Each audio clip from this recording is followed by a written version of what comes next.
मला आम्ही सरकारमध्ये होतो, आम्ही आमदार होतो, राजू शेट्टी खासदार होते, राजेश पाटील इथं आमदार होते, आम्ही अनेक प्रकल्प बघितलेले आहेत.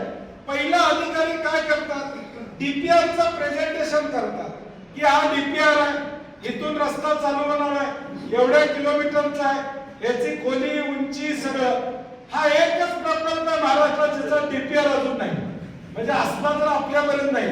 एकच प्रकल्प आहे महाराष्ट्रात, 1,00,000 कोटीचा प्रकल्प आहे. कारण डिटेल प्रोजेक्ट रिपोर्ट आज सुद्धा बघायला त्या ठिकाणी मिळत नाही. हा एकच प्रोजेक्ट.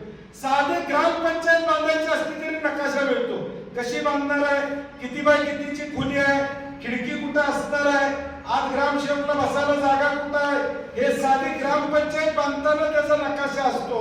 परंतु 1,00,000 कोटीच्या रस्त्याचा डीपीआर आज गेले 4 वर्ष आम्हाला कुठेही बघायला त्या ठिकाणी मिळाला.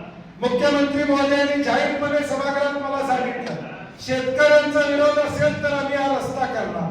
आता अजून काय करायचं शेतकऱ्यांनी,